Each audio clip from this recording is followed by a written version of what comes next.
जयपुर हादसे में मौत की डिटेल और संख्या तो लगातार सामने आ रही है, लेकिन इसी बीच उस शख्स की कहानी भी सामने आई है जिसे इतने बड़े हादसे में खरोंच तक नहीं आई।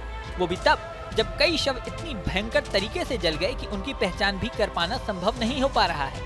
इस हादसे में 40 से ज्यादा लोग घायल हैं, जिसमें कई तो 30 से 50% तक जल गए हैं। वेस्ट जयपुर के डीसीपी अमित कुमार ने शनिवार सुबह बताया कि मृतकों का आंकड़ा 14 तक पहुंच चुका है।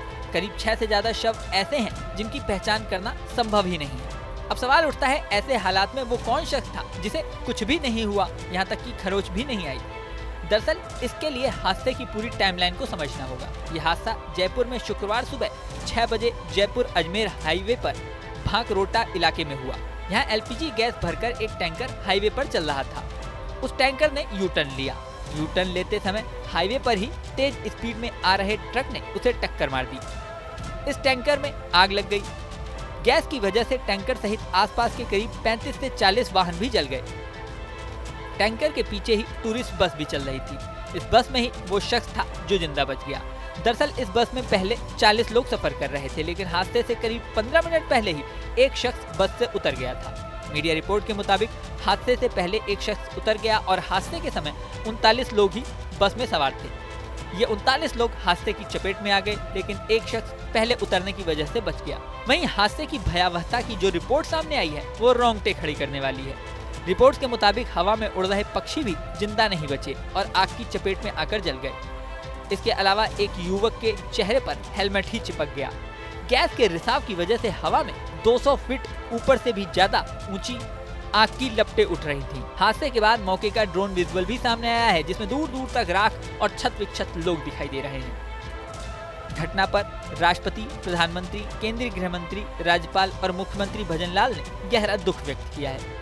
प्रधानमंत्री मोदी ने एक्स पोस्ट करते हुए हादसों में मृतकों के स्वजनों को 2 लाख और घायलों को 50,000 रुपए आर्थिक सहायता की घोषणा की है। वहीं राजस्थान के सीएम भजनलाल शर्मा ने भी मृतकों के परिजनों को 5 लाख रुपए मुआवजा और घायलों को 1 लाख रुपए मुआवजा देने की घोषणा की है। हादसे की जांच में ये बात भी सामने आई है कि जिस बस का एक्सीडेंट हुआ उसका परमिट ही 25 अगस्त 2023 को खत्म हो गया था, यानी 16 महीने पहले ही उसका परमिट खत्म हो चुका था। 16 महीने से ये बस बिना परमिट के चल रही थी। यही नहीं, AITP यानी ऑल इंडिया टूरिस्ट परमिट भी 8 जुलाई 2024 को एक्सपायर हो चुका था। ये परमिट खत्म होने के बाद परिवहन विभाग बस को सड़क पर चलने की इजाजत नहीं देता। ऐसे में इसे पकड़कर जब्त करने की जिम्मेदारी RTO की होती है। मीडिया रिपोर्ट्स के मुताबिक इस मामले में उदयपुर के बस मालिक अब्दुल सलीम खान से बात की गई तो उन्होंने कहा कि उनकी बस बिना परमिट कभी नहीं चलती, सिर्फ 19 दिसंबर यानी हादसे वाले दिन की ही बुकिंग ली गई थी। हालांकि दावा ये किया जा रहा है कि ऑनलाइन जांच में पता चला है कि वो रोजाना ही बुकिंग ले रहे थे। वहीं supreme court committee on road safety ने मुख्य सचिव से इस हादसे पर रिपोर्ट मांगी है। राजस्थान के मुख्य सचिव सुधांशु पंत के निर्देश पर हादसे की जाँच के लिए कमेटी भी बना दी गई है। ये कमेटी हादसे की एक एक पॉइंट की गहराई से जाँच करेगी। अब इस जाँच में क्या सामने आता है ये तो समय बताएगा। इस वीडियो में फिलहाल इतना ही। बने रहें न्यूज नेशन के डिजिटल प्लेटफॉर्म पर। न्यूज नेशन अब व्हाट्सएप पर खबरों के ताजा अपडेट के लिए न्यूज नेशन के इस QR कोड को स्कैन करें।